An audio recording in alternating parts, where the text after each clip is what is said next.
staying in Britain, we take a look now at this document, the Industrial Relations Bill, and the tremendous hostility it's aroused among trade unionists throughout the country.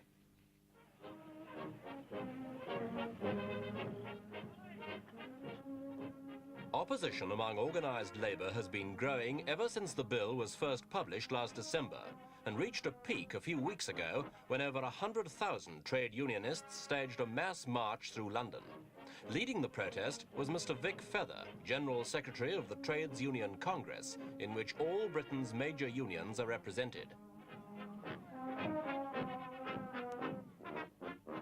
The march was in the long tradition of British industrial protests, with brass bands playing, marchers singing, and everyone caught up in the heady emotion of apparent labour unity.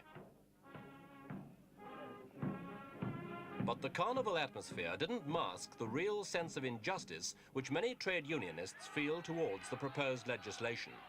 They see the bill as an attempt by a right-wing government to curb the power and freedom of the unions by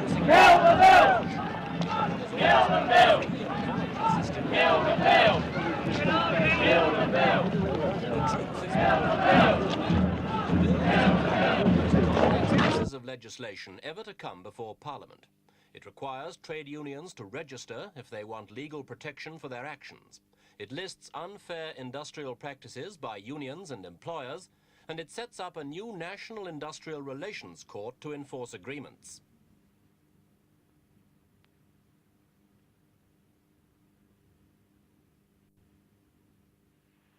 In last year's election campaign, Mr. Robert Carr, now Minister for Employment and Productivity, explained why he thought a new law was necessary. In 1964, 1,400. And I deliberately poked these years in because it does show that escalation was going on when the Conservative government was in power. Doubled in those 13 years. It doubled again in the next 5 years. 1,400 in 1964, 2,800 in 1969. And at this year's rate, outside the coal mines, there will have been 4,600 strikes by the end of this year outside the coal mines, if the rate for the first 4 months were to continue.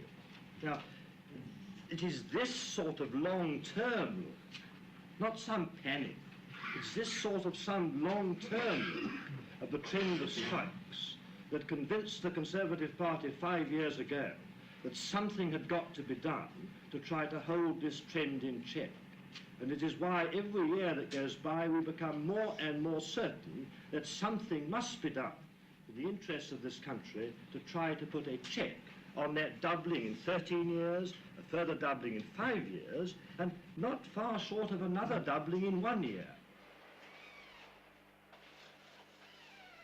Mr. Carr's figures for 1970 were unduly pessimistic. There were, in fact, less than 4,000 strikes last year, but this doesn't alter his main argument that Britain's industrial relations have become increasingly chaotic in recent years and that some legislation would have been necessary no matter which party was in power. Hardly an industry of major importance has escaped without a strike of some kind in the last few years, and some, like the motor industry, have been crippled for long periods. Many of the strikes have been unofficial, undertaken by the men without the consent of their union. Under the new bill, agreements will, if necessary, be made legally enforceable, and the government says this will hand power back to union officials and penalise wildcat strikers. Meanwhile, Britain's economy continues to suffer.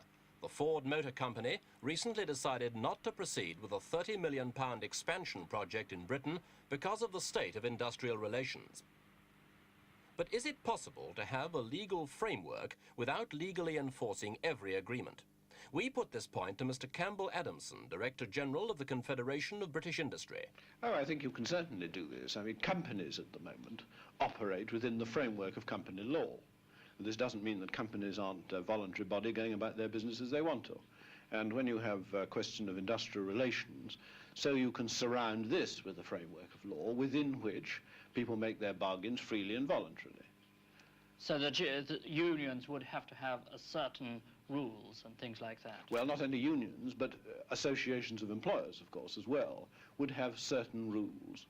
which would be laid down and accepted for registration purposes. They would then be registered trade associations or registered unions.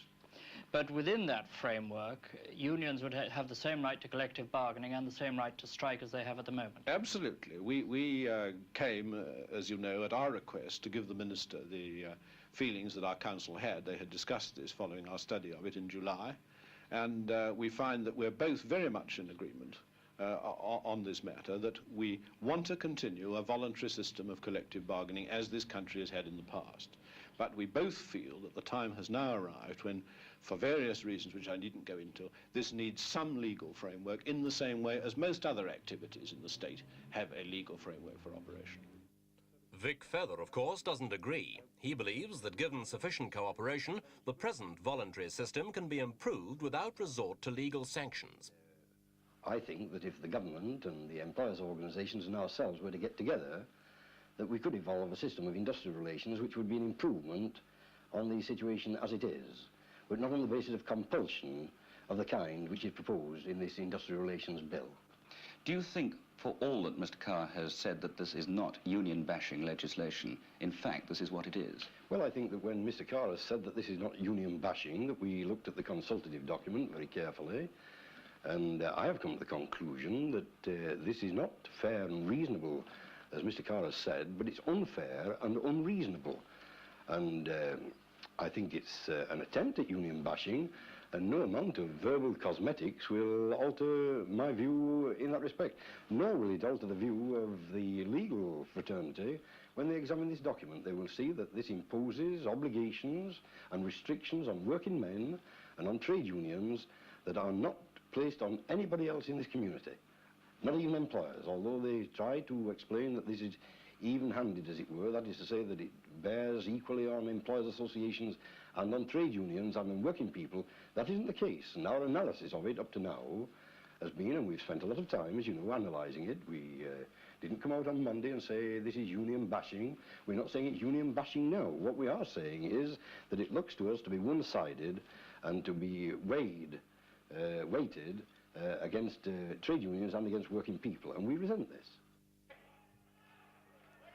The people who most resent it are members of the Amalgamated Union of Engineering Workers, Britain's second biggest and one of its most militant. It has called for a series of one-day political strikes against the bill, a move supported only by those on the extreme left of British politics. In the biggest political stoppage since the general strike of 1926, over 1 million workers downed tools for a day last week to hear their leaders warn the government of worse to come. If they're insisting on bringing in this bill which limits our freedoms and our rights, then we must confront them with a declaration that there will be a national stoppage. I see no alternative.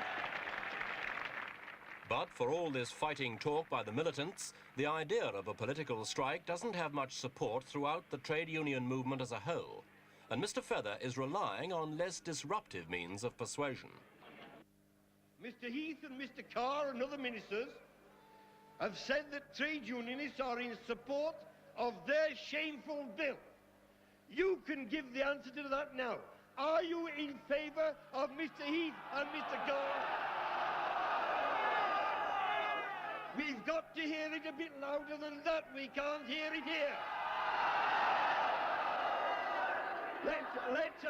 Let's have a bit of order about this. Let's have it together. After 4. 1, 2, 3, 4. Let us all say, down with this bill. And let us say in addition, governments come and governments go, but the trade union movement goes on forever. And let us remember that. I thank you for listening. Again, let us say, down with this bill, destroy the bill, not the trade union movement.